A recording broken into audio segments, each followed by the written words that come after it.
بسم اللہ الرحمن الرحیم۔ السلام علیکم۔ مذہبی انتہا پسندی۔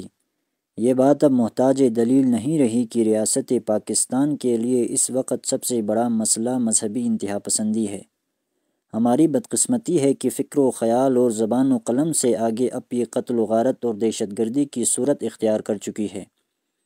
سیاست، معیشت، معاشرت، ہر چیز اس کی زد میں ہے اور ہزاروں بچے، بوڑھے اور جوان اس کی نظر ہو چکے ہیں۔ تاریخ بتاتی ہے کہ اس طرح کی صورتحال میں بالآخر لڑنے ہی کا فیصلہ کرنا پڑتا ہے، اور ہماری ریاست کو بھی غالباً ایک دن یہی کرنا پڑے گا۔ پھر توبہ و استغفار بھی کرنی ہوگی کہ آئندہ ہم مذہب کو اپنے سیاسی مقاصد کے لیے کبھی استعمال نہیں کریں گے۔ اس کی نوبت اگر آ جائے تو انتہا پسندی کو اس کی جڑ بنیاد سے اکھاڑنے کے لیے یہ چند باتیں مزید پیش نظر رہنی چاہیے۔ ایک یہ کہ انتہا پسندی کا یہ عفریت براہ راست آسمان سے نازل نہیں ہوا، یہ اسی مذہبی فکر کا مولود فساد تھے جو نفاذ شریعت اور جہاد و قتال کے زیر عنوان اور کفر، شرک اور ارتداد کے استئصال کے لیے ہمارے مدرسوں میں پڑھا اور پڑھایا جا رہا ہے۔ انتہا پسند افراد اور تنظیمیں اسی سے الہام حاصل کرتی ہیں، اور جو کچھ ترمیمات کے بعد اپنے پیش نظر مقاصد کے لیے اس کو عمل کے سانچے میں ڈھال لیتی ہے۔ یہ مذہبی فکر قرآن و حدیث کی جن تعبیرات پر مبنی ہے، ان کی غلطی دور حاضر میں اسلام کے جلیل القدر مفکرین واضح کر چکے ہیں۔ علم و استدلال کے مقابلے میں ہنگامہ و احتجاج اور زور قوت کے اظہار کا طریقہ ختم ہو جائے تو ان مفکرین کے رشحات فکر ذہنوں کو تبدیل کر سکتے ہیں۔ رائج مذہبی فکر کے مقابلے میں یہ گویا ایک جوابی بیانیہ کاؤنٹر نیریٹو ہوگا، لیکن پاکستان کا المیہ یہ ہے کہ اس میں دین و شریعت کی حفاظت کا یہی طریقہ رائج ہے۔ تہذیب اور شائستگی کے ساتھ اختلاف رائے کی روایت بدقسمتی سے یہاں قائم نہیں ہو سکی۔ یہ صورتحال تقاضا کرتی ہے کہ ہمارے اہل دانش اور ارباب حل و عقد مذہبی افکار کے آزادانہ اظہار کے لیے بھی اسی طرح حساس ہو جس طرح وہ سیاسی افکار کے معاملے میں حساس ہے، اور اس آزادانہ اظہار کو روکنے کے لیے جو لوگ دباؤ ڈالنے کی کوشش کرے انہیں صاف صاف بتا دے کہ یہ دباؤ ناقابل قبول ہے۔ وہ اگر اپنے ساتھ اختلاف رکھنے والوں کی غلطی واضح کرنا چاہتے ہیں تو ان کے لیے بھی واحد راستہ یہی ہے کہ اسے علم و استدلال سے واضح کرنے کی کوشش کرے۔ علم کی دنیا میں ہنگامہ و احتجاج اور جبر و استبداد کے لیے گنجائش نہیں ہے۔ پھر یہ اہل دانش اور ارباب حل و عقد خود بھی اس بیانیے کو سمجھنے کی کوشش کرے جس کا ذکر اوپر ہوا ہے۔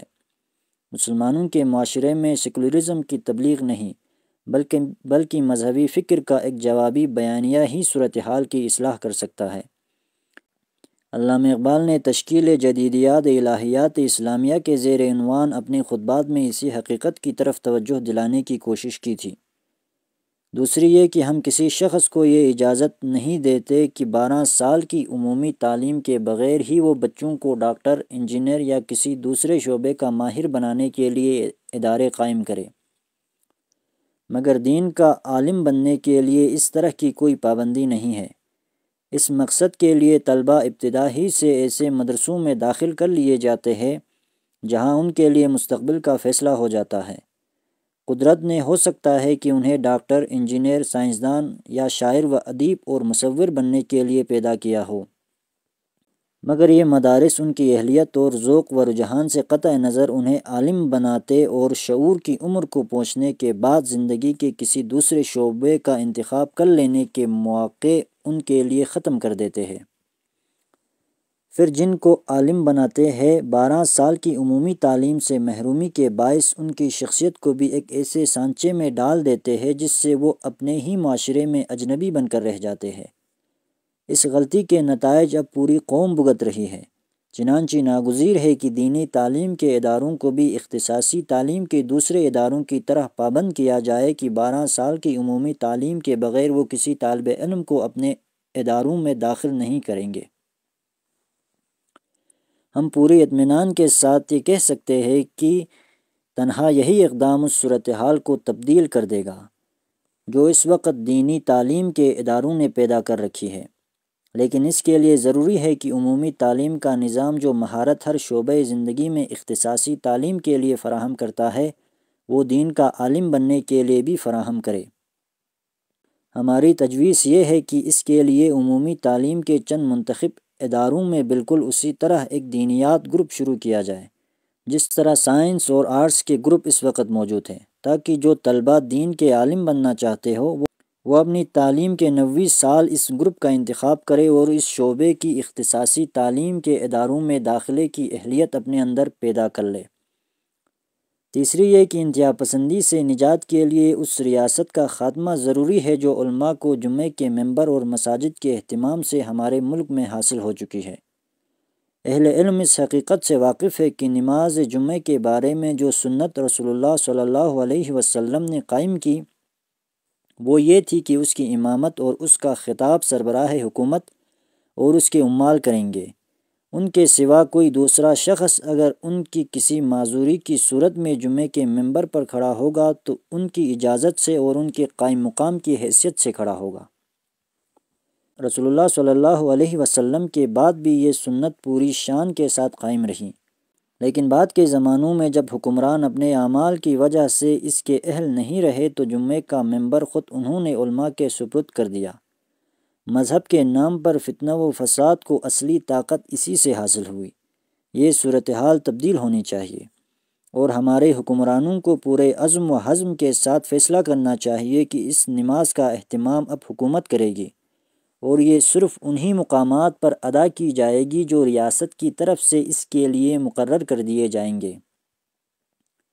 اس کا ممبر حکمرانوں کے لیے خاص ہوگا، وہ خود اس نماز کا خطبہ دیں گے اور اس کی امامت کریں گے یا ان کی طرف سے ان کا کوئی نمائندہ یہ ذمہ داری ادا کرے گا۔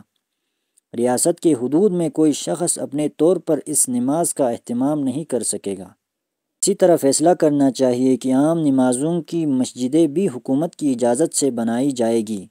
وہ کسی خاص فرقے یا مکتب فکر کی مسجدیں نہیں ہوگی بلکہ خدا کی مسجدیں ہوگی جہاں تنہا اسی کی عبادت کی جائے گی۔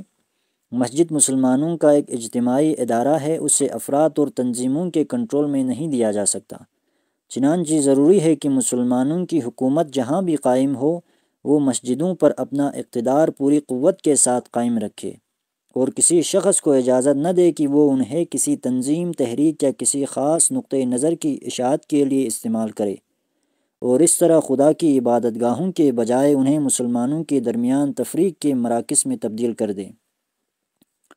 یہ اقدام ناگزیر ہے۔ اس کی برکات اگر کوئی شخص دیکھنا چاہے تو ان ملکوں میں جا کر دیکھ سکتا ہے جہاں مسجدوں کے انتظام و انصرام کے لیے یہی طریقہ کار اختیار کیا گیا ہے۔